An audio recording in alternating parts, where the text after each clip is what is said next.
Welcome back to Decentralized Application Development Crashcasts.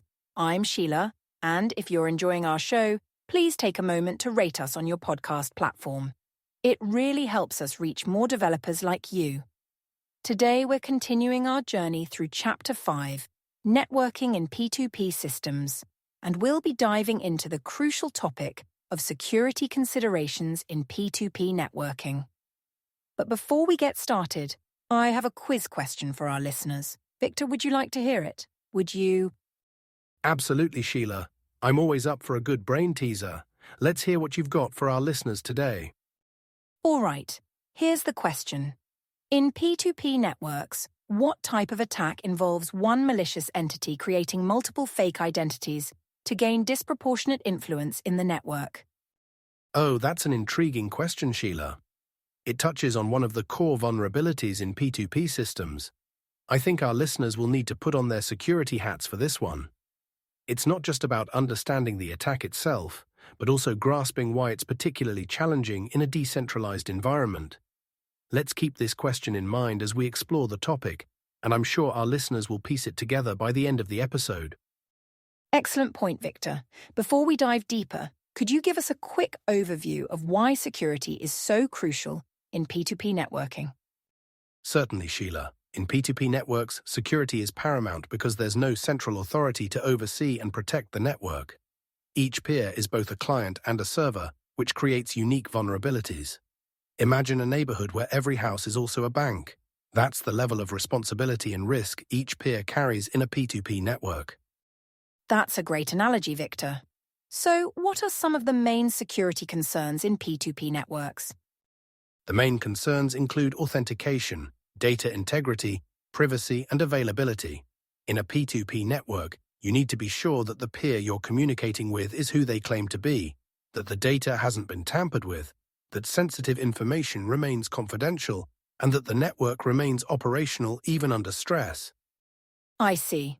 So, authentication seems like a good starting point. How do P2P networks handle this without a central authority? That's a great question, Sheila.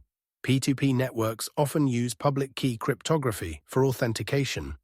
Each peer generates a public-private key pair. The public key serves as the peer's identity, while the private key is used to sign messages. Other peers can verify the signature using the public key, ensuring the message came from the claimed sender. That makes sense. But couldn't a malicious actor create multiple identities using this system? Absolutely.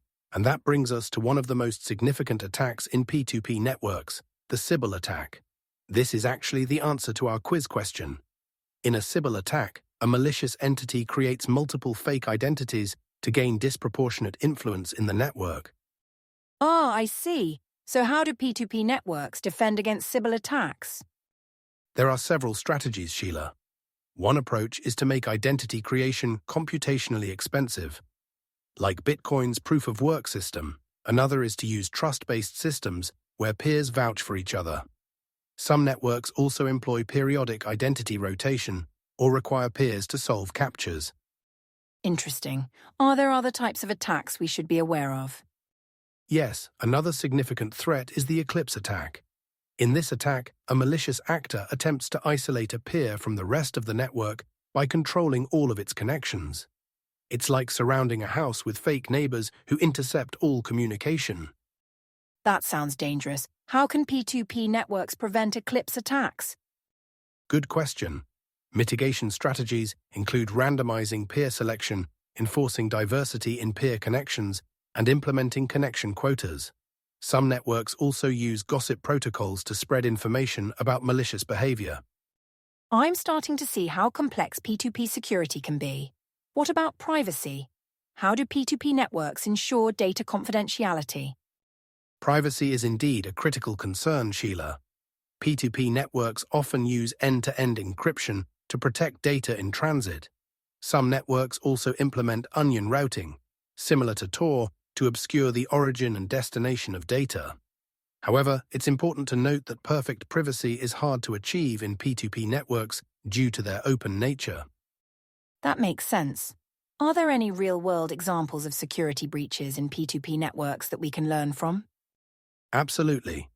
One notable example is the series of attacks on the early Bitcoin network. In 2013, a vulnerability allowed attackers to create a fork in the blockchain, effectively splitting the network. This highlighted the importance of robust consensus mechanisms in P2P systems. Wow, that's quite eye-opening. As we wrap up, what would you say are the key takeaways for developers working on P2P applications?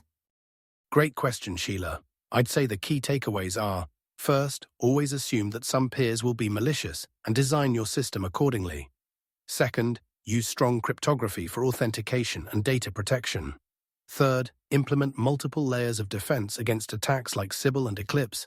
And finally, regularly audit and update your security measures as new threats emerge. Thank you, Victor. Those are excellent points. Now, let's reveal the answer to our quiz question. The type of attack where one malicious entity creates multiple fake identities in a P2P network is called a Sybil attack, named after a case study of a woman with multiple personality disorder. That's right, Sheila. And understanding these attacks is crucial for anyone working with P2P systems. Absolutely. To summarize today's episode, we've discussed the unique security challenges in P2P networks, including authentication, data integrity, and privacy. We've explored specific attacks like Sybil and Eclipse, and discussed strategies to mitigate these threats. Remember, in P2P networks, security is everyone's responsibility.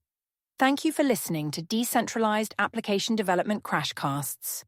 If you found this episode helpful, please visit crashcasts.com, join our Discord community, or support us on Patreon. Your engagement helps us create more content like this. Until next time, happy coding.